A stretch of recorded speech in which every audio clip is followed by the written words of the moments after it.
तो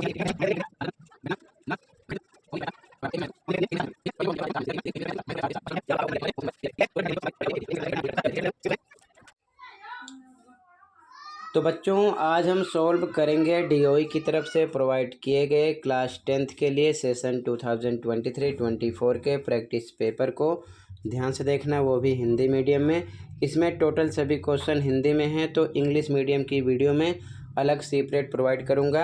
जैसे कि मैं असेसमेंट वर्कशीट दोनों मीडियम के एक साथ प्रोवाइड करता था, तो इसमें मेंशन नहीं कर रहा हूं क्योंकि क्वेश्चन हिंदी में ही हैं, तो इंग्लिश को एक साथ एडिट करने में दिक्कत होगी, क्वेश्चन आपको समझ में भी नहीं आएगा। इसलिए मैं इंग्लिश मीडियम की सेपरेट वीडियो अलग बनाऊंगा। ओके, तो क्वेश्चन ध्यान से देखो, ठीक है। क्वेश्चन 1, एक घटना के घटित होने की प्रायिकता 3/7 है, उस घटना के ना घटने की प्रायिकता होगी। तो घटना घटने की और ना घटने की दोनों का योग होता है बराबर 1 के। ये चीज़ ध्यान में रखना, ठीक है। तो हम 1 में से माइनस कर देंगे तो पता चल जाएगा। आंसर 1, घटना ना घटित होने की प्रायिकता बराबर 1 में से माइनस कर दो। होने की प्रायिकता कितनी है? 3/7 माइनस कर देंगे, ठीक है। बट 1 लगाओ, क्रॉस मल्टीप्लाई करो, 7 एकम 7 माइनस इधर 3 एकम 3, नीचे नीचे करते हैं, 7 एकम 7 माइनस करोगे आएगा 4/7। फर्स्ट क्वेश्चन हो गया। यहाँ पर आपका ऑप्शन नंबर बी राइट है। कौन सा राइट है? ऑप्शन नंबर बी राइट है। क्लियर है? तो घटना ना घटने की प्रायिकता ज्ञात करने के लिए हम 1 में से घटना घटने की प्रायिकता यानी कि 3/7 को घटा देंगे, तो हमको आंसर मिल जाएगा 4/7। ठीक, अगला क्वेश्चन।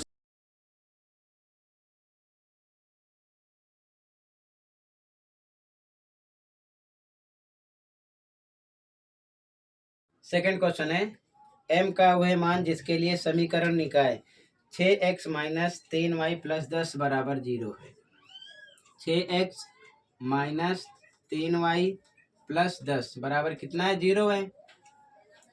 दूसरा समीकरण है 2x - my बराबर -9 का कोई हल नहीं है। तो ध्यान से देखो, पहले हम इसको स्टैंडर्ड फॉर्म में करेंगे, सेम ऐसा करेंगे। 2x पर 2x रहेगा, -my -9 को इधर लाएंगे, माइनस का निशान बदल जाएगा, +9 हो जाएगा बराबर 0। अब दोनों समीकरण स्टैंडर्ड फॉर्म में हो गए हैं। तो ध्यान से देखो, ये आपका है a1, ये a2, b1, ये है b2, c1, c2। क्वेश्चन में कह रहा है कि समीकरण का कोई हल नहीं है, तो कोई हल नहीं है, कोई हल नहीं है के लिए जो कंडीशन होती है क्या होती है? a1 बटे में a2 बराबर होता है b1 बटे में b2, और ये बराबर नहीं होता c1 बटे c2 के।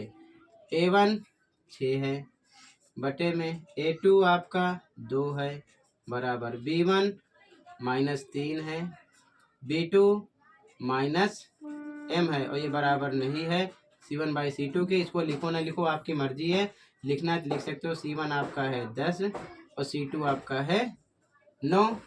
इससे मतलब नहीं है, इन दोनों को सोल्व करना है।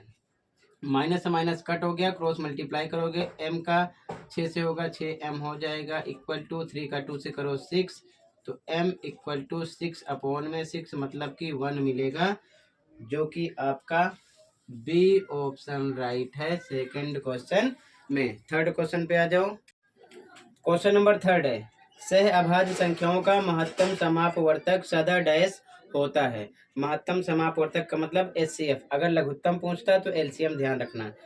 तो सह अभाज्य संख्याएं होती क्या हैं? तो यहाँ पर सबसे पहले एग्जांपल लिखते हैं। सह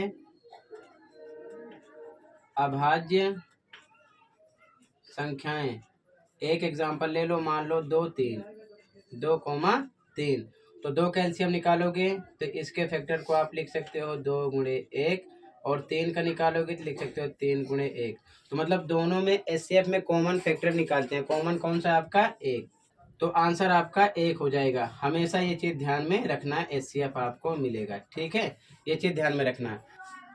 दूसरा एग्जाम्पल लोगे तो मान लो ले लिया 3 और 4, तो 3 के फैक्टर क्या निकलेंगे, 3 गुणे 1, 4 को लिख सकते हैं 2 गुणे 2 गुणे 1, इसके फैक्टर होंगे। ठीक है, इसमें भी कॉमन नंबर 1 मिलेगा। ठीक, तो यहाँ पर भी आपका जो HCF होगा 1 ही होगा, ये चीज़ ध्यान में रखना। क्लियर है?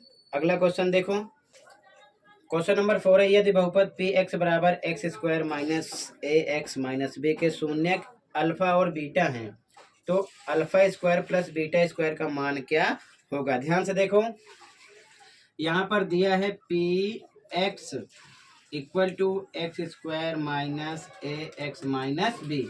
ठीक है, अब ध्यान से देखो, अगर हम इसको द्विघात बहुपद के रूप में कन्वर्ट करेंगे तो A X square plus B X plus C इसका मानक रूप होता है।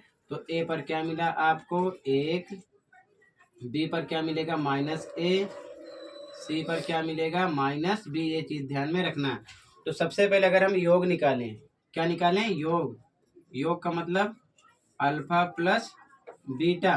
ठीक है, तो ये फॉर्मूला आपका होता है माइनस बी बाई ए, तो माइनस पे माइनस रहेगा, बी माइनस ए है और बटे में ए की वैल्यू कितनी है 1 है, तो ये आ जाएगा माइनस माइनस प्लस ए आ गया, अल्फा प्लस बीटा। अब अगर गुणनफल निकालोगे, गुणनफल यानी कि अल्फा बीटा, ये होता है सी बाई ए, फॉर्मूला सी आपका माइनस बी, ए 1 है मतलब माइनस बी आ गया।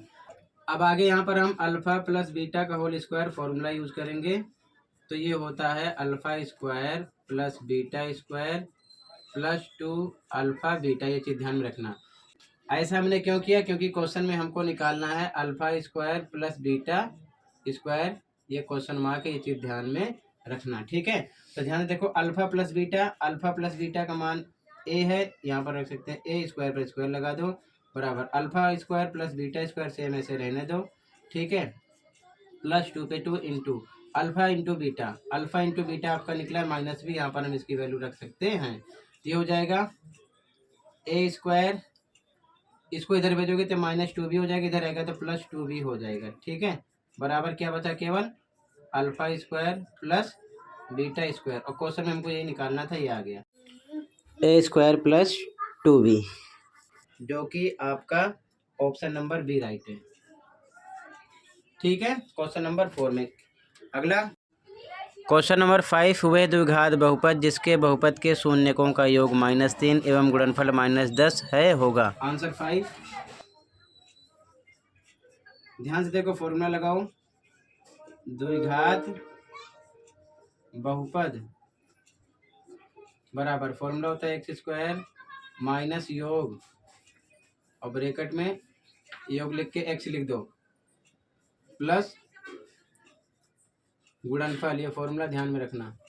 ठीक है, क्वेश्चन में आपको योग दिया है एक्स स्क्वायर माइनस योग है -3, तो रख दिया -3, फिर से एक्स प्लस गुणनफल -10 है, आगे सोल्व करो, x square minus minus plus 3x -10, यही आपका आंसर है, जो कि आपका यहाँ पर ऑप्शन नंबर डी राइट है। कौन सा राइट है, option number D, x square plus 3x -10। ठीक है, आगे क्वेश्चन नंबर 6, यदि HCF 336,54 बराबर 6 है तो LCM 336,54 का क्या होगा। तो ध्यान से देखो, आंसर 6, सीधा LCM का फॉर्मूला लगा दो, LCM बराबर A इंटू बी बटे में HCF, अगर HCF पूछता तो बटे में LCM कर देते डायरेक्ट, इसकी वैल्यू रख दो, ए कितना आपका पहला पद 336 गुणे लगेगा, दूसरा 54 बटे में HCF दिया 6, कट करो 6 कम 6, 6 नीम 54, बचा क्या 336 गुणे 9, गुणा करोगे तो आपको मिल जाएगा 3024। ठीक है, जो कि आपका ऑप्शन नंबर ए राइट है। कौन सा राइट है? Option number A. ठीक है,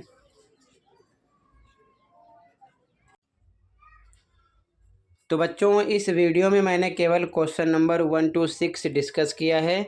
बाकी के सभी क्वेश्चन आपको अलग वीडियो में प्रोवाइड कर दूंगा, ध्यान रखना। बाकी मैथ की प्लेलिस्ट कमेंट में मिल जाएगी, उसकी लिंक ओपन कर लो। आप सभी चैप्टर के most important question, assessment, pre board paper, last year का पेपर, मिड टर्म पेपर, सभी के सॉल्यूशन दोनों शिफ्ट के देख सकते हो, प्रैक्टिस कर सकते हो। ठीक है, तो मिलते हैं अगली वीडियो में। Thank you for watching.